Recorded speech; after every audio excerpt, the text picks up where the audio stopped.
मैं 4 साल की थी तो मेरी मम्मी की डेथ हो गई थी। उसी टाइम मैंने सोचा कि ऐसे मैं घर के अंदर घुट घुट के जीऊँगी तो मैं शायद नहीं जी पाऊँगी। उसके बाद जब मैं 17 साल की थी तो मेरी शादी हो गई और शादी के बाद भी घर की आर्थिक स्थिति ठीक नहीं थी। पड़ोस के लोग भी बोलते, पता नहीं कल तो आपकी बहू वहाँ जा रही थी, वहाँ जा रही थी, पता नहीं किसके साथ में घूम रही है। हम एक बार तो निराश हो गए कि अब क्या करें, लेकिन फिर भी मैंने सोचा कि ये फैशन शो तो हम ज़रूर करेंगे। मैं तो अच्छी स्कूल से भी नहीं पढ़ी, अच्छा कॉलेज भी मैंने कॉलेज के बारे में भी नहीं सोचा और सीधा हार्वर्ड यूनिवर्सिटी में।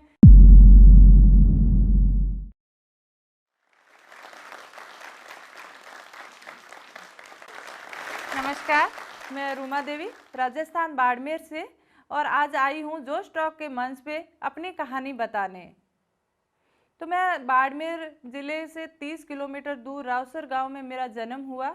गांव मतलब इकट्ठे घर में नहीं रहते हैं, हमारे डेजर्ट के बीच में दूर दूर ढाणियाँ बनी हुई है, वहाँ पे हम रहते हैं। और जब मैं 4 साल की थी तो मेरी मम्मी की डेथ हो गई थी और डेथ इस वजह से हुई कि डिलीवरी होने वाली थी और वहाँ पे इतने संसाधन नहीं थे जो उनका इलाज करा पाए।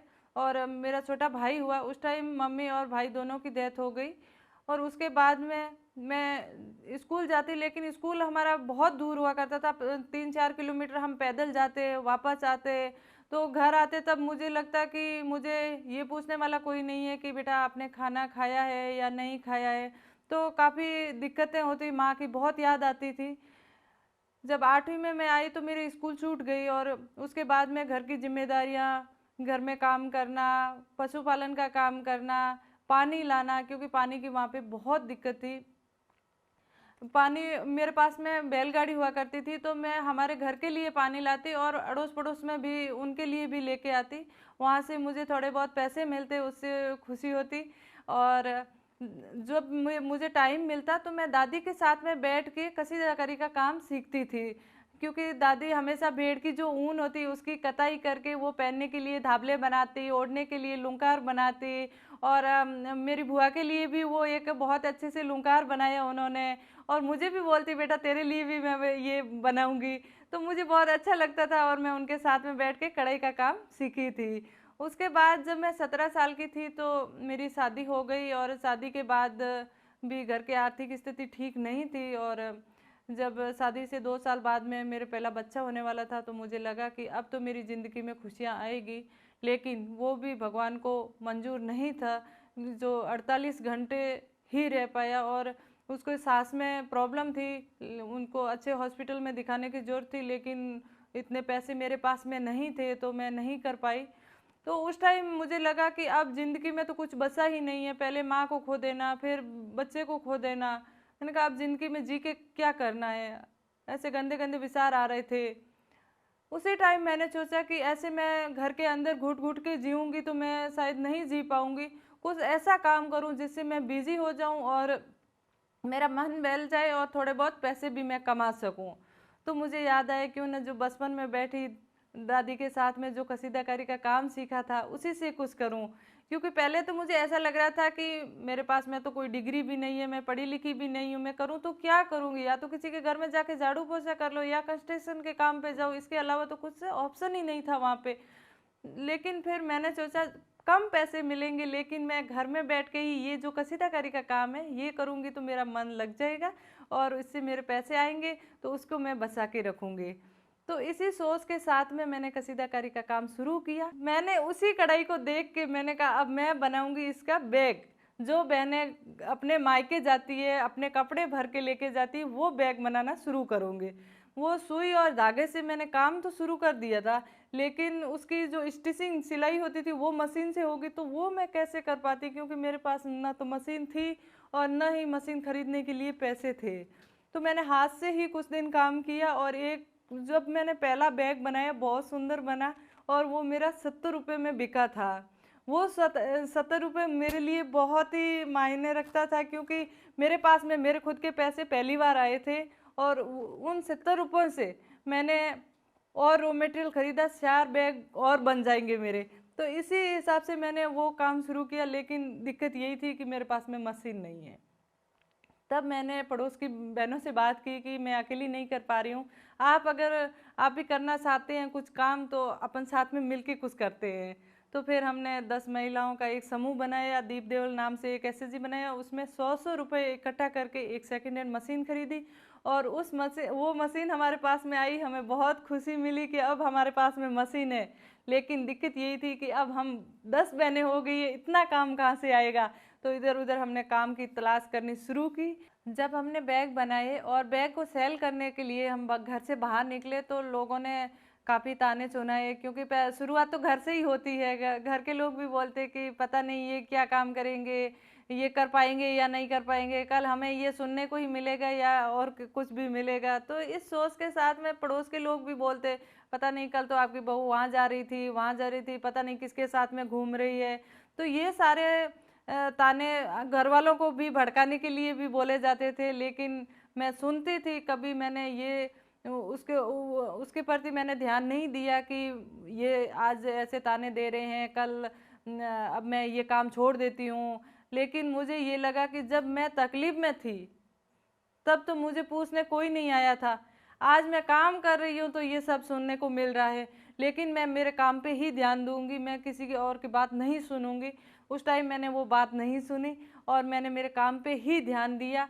लेकिन अब हम जो 10 महिलाएं थी, हमारे पास में काम भी था। कुछ कुछ बहनों को हमने बोला कि आप मशीन से काम करिए, कुछ को बोला कि आप हाथ का काम करिए। मैंने कहा मैं प्रोडक्ट सेल करने का सोचती हूँ। तो ऐसे करके हमने काम बांट लिया था, हमारा काम शुरू हो गया था। लेकिन दिक्कत यही थी कि अब हमारा काम था वो प्रोडक्ट ज़्यादा बन रहे हैं, लेकिन सप्लाई कम हो रहे हैं, हमारे पास में कस्टमर्स इतने नहीं हैं। तो उस टाइम हमने सोचा कि अब हमें कुछ और सोचना चाहिए जिससे हमें टाइमली काम मिले, ऑर्डर मिले। हम तलाश में ही थे। उसी टाइम हमें किसी ने बताया कि ग्रामीण विकास चेतना संस्थान है जो महिलाओं के लिए काम करी, अगर आप उनके पास जाओगे तो शायद आपको मदद मिल सकती है।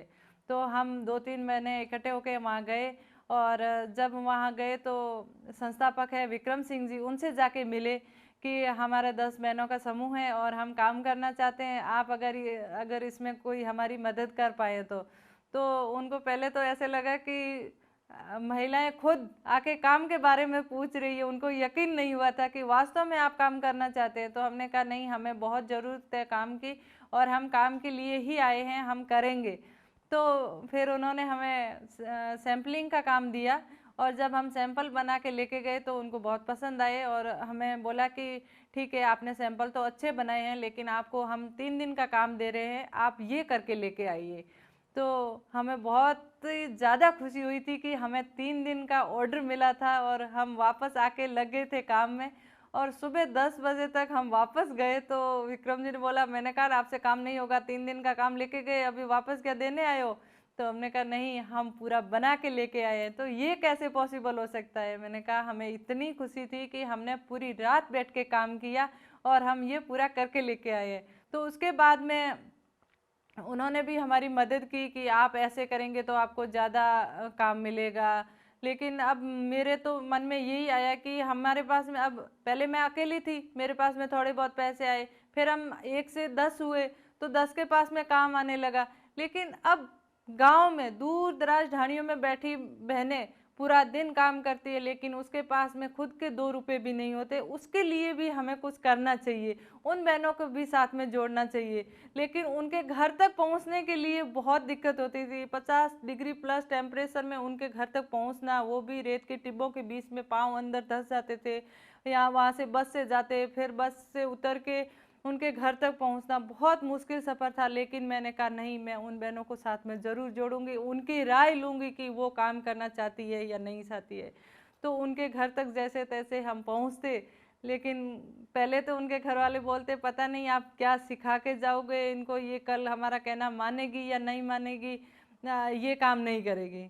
तो हम एक बार तो निराश हो जाते कि हम इन्हीं के लिए आए हैं और यही मना कर रहे हैं। लेकिन हमें लगता कि हम खुद से बात करेंगे, तो उनसे बात करते तो ये पता चलता है कि वो काम करना चाहती है। तो धीरे धीरे उनके घर वालों को समझाना शुरू किया कि आप यकीन करिए, हम इनको घर बैठे काम देंगे और लेके जाएंगे, इनको कहीं नहीं जाना पड़ेगा, ये घर का पूरा काम करेगी। जो भी इनको दिन में 2-3 घंटे टाइम मिलता है उसमें ये काम करके देगी। तो ऐसे करके कुछ बहनें हमारे साथ में जुड़ी और उनको देख के अड़ोस पड़ोस की और बहनें साथ में जुड़ना शुरू हुई। लेकिन अब फिर से दिक्कत यही थी कि इतने लोगों के लिए काम कहाँ से लेके आए। फिर हमने एक मीटिंग रखी और उससे ये निकल के आया है कि अगर अपन एग्जीबिशन करेंगे तो ज़्यादा सेल हो पाएगी और ज़्यादा लोगों को काम मिल पाएगा। तो एग्जीबिशन होती कहाँ पे है? तो होती तो दिल्ली, बॉम्बे, मेट्रो सिटीज़ में एग्जीबिशन होती है, वहाँ पे लोग ज़्यादा खरीदते हैं। लेकिन हमने तो कभी बाड़मेर डिस्ट्रिक्ट मतलब हेडक्वार्टर नहीं देखा, तो दिल्ली जैसी जगह पे कैसे जाएंगे। लेकिन फिर भी मैंने कहा नहीं, ऐसा मौका मिला तो हम ज़रूर जाएंगे। तो दिल्ली से हमें एग्जीबिशन का एक मौका मिला, रफ़ी मार्ग पे हो रहा था। तो बहुत घबराहट थी कि हम उनसे कैसे बात करेंगे, क्योंकि हम तो सिर्फ मारवाड़ी आती है, हिंदी भी नहीं आती है, तो उन लोगों से कैसे बात करेंगे, वो हमारे जो प्रोडक्ट है पसंद करेंगे या नहीं करेंगे। और घर वाले, सबसे पहली बात ये थी कि घर वाले भेजेंगे या नहीं भेजेंगे इतनी दूर। तो ये सारी चिंताएं थी, लेकिन जैसे तैसे करके हमने घर वालों को राज़ी किया कि हम जाएंगे, एक बार आप हमें जाने दीजिए, मौका दीजिए, हम बहुत अच्छा काम करके आएंगे। फिर दिल्ली पहुंच गए फाइनली। और दिल्ली पहुंचने के बाद में जब हमने स्टॉल लगाई और हमारे प्रोडक्ट डिस्प्ले किया, तो हमारे जो कस्टमर्स है वो ज़्यादातर लेडीज़ ही है। और वो आके बोलती है, बेटा ये इतना सुंदर काम आपने हाथ से किया है या मशीन से? तो हमने बोला नहीं, हमने ये हाथ का काम किया है और पूरा हाथ का है। हम वहाँ पे हमारी बहनें हैं वो बनाती है, हम भी बनाते हैं। तो उनको लगा कि वास्तव में ये कोई गांव से आए हैं। तो उन्होंने हमारा बहुत सपोर्ट किया, अच्छे से बात की और हमारा जो कॉन्फिडेंस लेवल था वो बढ़ा उससे। और पहली बार हमारी 10 से 15 हज़ार की सेल हुई थी। और उसके बाद हमने सोचा कि अब हम पीछे मुड़ के नहीं देखेंगे, हमें और अच्छा काम करना है। जो नेक्स्ट एग्जीबिशन होगी उसके लिए हम अच्छी तैयारी करके आएंगे। तो हम वापस जाके लगे थे इसी काम पे और हमने बहुत अच्छे से तैयारी करके जब नेक्स्ट एग्जीबिशन में हम गए, दस्तकार के साथ में हमने एक एग्जीबिशन किया और उसमें हमारी 10-15 हज़ार सेल नहीं हुई थी, 50 हज़ार भी नहीं, लाख 2 लाख भी नहीं, हमारी पूरी 11 लाख की सेल हुई थी। और उसके बाद में हमने सोचा कि अब हम बिल्कुल पीछे मुड़ के नहीं देखेंगे, हम इसमें और नवाचार करेंगे और लोगों को काम मिलेगा, ऐसी व्यवस्था करेंगे। लेकिन क्या करें, जब हम उस टाइम सिर्फ कॉटन में ही प्रोडक्ट बना रहे थे, जैसे curtain, cushion cover, bed cover, ये तो क्यों ना इसमें हम पहनने के लिए कपड़े बनाएं जिससे ज़्यादा लोगों को खरीदने का मौका मिलेगा। क्योंकि बेड कवर तो हर कोई साल में 1-2 बार खरीदते हैं, लेकिन पहनने के लिए कपड़े तो बार बार लोग खरीदते रहते हैं, इससे ज़्यादा अपन को काम मिलेगा। तो कौन सा कपड़ा यूज़ करें? फिर हमने देखा कि टसर सिल्क बहुत अच्छा चल रहा है, मूंगा मटका, चंदेरी, महेश्वरी, मंगलगिरी फैब्रिक, अलग अलग जगह से हमने फैब्रिक सोर्स किया और उसके साथ में हमने कुर्ते, दुपट्टे, साड़ीज़ बनाना शुरू किया। लोगों का बहुत अच्छा रिस्पॉन्स मिलना शुरू हुआ। लेकिन फिर भी हमें लग रहा था कि ये फोल्ड किए हुए लोगों को ज़्यादा पता नहीं चल रहा है कि पहना हुआ कपड़ा कैसा लगेगा। तो उस टाइम हमने सोचा क्यों ना इसका अगर अपन फैशन शो करेंगे तो ज़्यादा लोगों को पता चलेगा और वो पहने हुए देखेंगे तो शायद ज़्यादा खरीद पाएंगे। लेकिन फैशन शो करना हमारे लिए एक चुनौती था कि सबसे पहले तो हम भी माइंडसेट से तैयार नहीं थे, क्योंकि हमने सुना था कि छोटे कपड़े पहनना ही फैशन शो होता है या ऐसा कुछ। तो किसी ने बताया नहीं, आप हेरिटेज फैशन शो भी कर सकते हैं। लेकिन अब हमें फैशन शो कहाँ करेंगे, इसकी तलाश में थे। तो राजस्थान हेरिटेज वीक हो रहा था, तो किसी ने बताया कि आप वहाँ पे जाके ट्राई कर सकते हैं। तो हम वहाँ पे गए, हमने हमारी बात रखी कि हमें फैशन शो करना है। तो वो हमारे सामने देखते हैं कि आप फैशन शो करेंगे, यहाँ पे तो बड़े डिज़ाइनर्स लोग आ रहे हैं, अवॉर्डीज़ है वो आ रहे हैं, आप कैसे फैशन शो कर पाओगे? तो हमने कहा नहीं, हमारी इच्छा है और हमारी बहनें बहुत सुंदर प्रोडक्ट बनाती है, अगर आप हमें एक बार मौका देंगे तो हम ये प्रयास ज़रूर करना चाहेंगे। तो वहाँ से हमें मौका मिला। लेकिन वास्तव में दिक्कत तो यही थी कि वहाँ पे बड़े डिज़ाइनर्स आ रहे हैं, वो कलर थीम के साथ में प्रोडक्ट लेके आ रहे हैं, हम कैसे बनाएंगे, कौन से कलर के साथ में थीम बनाएंगे और क्या कॉस्ट्यूम क्या डिज़ाइन करेंगे। तो हमने बड़े एनजीओ से भी मदद मांगी कि आप हमारी हेल्प करिए, हम नहीं कर पा रहे हैं। तो वहाँ से भी यही आया कि आप आर्टिजन हो, फील्ड का काम कर रहे हो वही आपके लेवल का काम है, आप ये डिज़ाइनरों का काम है, ये छोड़ दीजिए, आप जहाँ पे काम करें वही आपके लिए ठीक है। तो हम एक बार तो निराश हो गए कि अब क्या करें, लेकिन फिर भी मैंने सोचा कि ये फैशन शो तो हम ज़रूर करेंगे, जैसा भी होगा हमें एक बार मौका मिला, इसको हम ऐसे नहीं जाने देंगे। तो फिर हमने खुद ने ही इधर उधर से कॉस्ट्यूम डिज़ाइन का सोचा, नेट से निकाला और फिर कलर थीम भी बनाई जैसी हमसे बनी, लेकिन हमने वो प्रोडक्शन बनाया और वहाँ पे लेके गए। बहुत डर लग रहा था कि पता नहीं कोई पसंद करेगा या नहीं करेगा, लेकिन जब हमारे प्रोडक्ट रैंप पे आए वहाँ पे बड़े डिज़ाइनर्स थे जैसे बीबी रसेल, ब्रह्मन ठाकुर, हेमंत त्रिवेदी, अलमेंडा, वो सब खड़े होके तालियां बजा रहे हैं, साथ में ऑडियंस भी। तो मुझे लगा कि वास्तव में इतने सुंदर है क्या। जब उन्होंने शो ख़त्म होने के बाद में ऐसा बोला कि आपने तो इतने सुंदर प्रोडक्ट बनाए, एप्लिक में हमने तो कभी देखे भी नहीं है इतने सुंदर प्रोडक्ट बनते हैं। और नेक्स्ट टाइम हुआ ये कि वो 5 बड़े डिज़ाइनर्स बाड़मेर पहुँचे और वहाँ का कलेक्शन उन्होंने बनाया और सट्टा सोलो शो हमारा था नेक्स्ट शो में। तो उसी से वहाँ से शुरुआत हुई थी और उसके बाद में ट्राइफेड के साथ में मिलके हम पूरे इंडिया में ट्राइब्स आर्टिजनों के जो प्रोडक्ट है उसको प्रमोट करने के लिए अलग अलग स्टेट में फैशन शो ऑर्गेनाइज करवा रहे हैं। डिज़ाइनर ऑफ द ईयर का अवार्ड भी मैंने जीत लिया। ये सारा काम हो ही रहा था, उसी टाइम हमें ज़िला स्तर पे एक अवार्ड मिला था कलेक्टर साहब के हाथों से। हमें बहुत खुशी हुई कि ये जो सबसे छोटा काम है, सुई धागे का काम है, इसके वजह से हमें अवार्ड मिला है। उसके बाद में राज्य स्तर पे, उसके बाद में राष्ट्रपति जी के हाथों से हमें अवार्ड मिला। तो हमें बहुत अच्छा लगा कि जो एक अवार्ड मिला मुझे अकेली को है, लेकिन मुझे लगा कि ये पूरी हमारी जो 22,000 बहनें हैं उनका अवार्ड है। उसके बाद में मैं आपको बात करूं कि हार्वर्ड यूनिवर्सिटी यूएसए से मेरे पास में मेल आया कि हम आपको हमारे एनुअल फंक्शन में एज ए स्पीकर के तौर पे बुला रहे हैं। मैंने कहा मैं तो अच्छी स्कूल से भी नहीं पढ़ी, अच्छा कॉलेज के बारे में भी नहीं सोचा और सीधा हार्वर्ड यूनिवर्सिटी में मैं वहाँ क्या कर पाऊँगी। तो उन्होंने बोला नहीं, जो आप काम कर रहे हो वो हम नहीं जानते हैं, इसीलिए हम उस काम को जानने के लिए आपको बुला रहे हैं। तो मुझे लगा कि वास्तव में मुझे ये तो जाना चाहिए। तो हमारा वो प्लान बना और हम हार्वर्ड यूनिवर्सिटी भी पहुंच गए।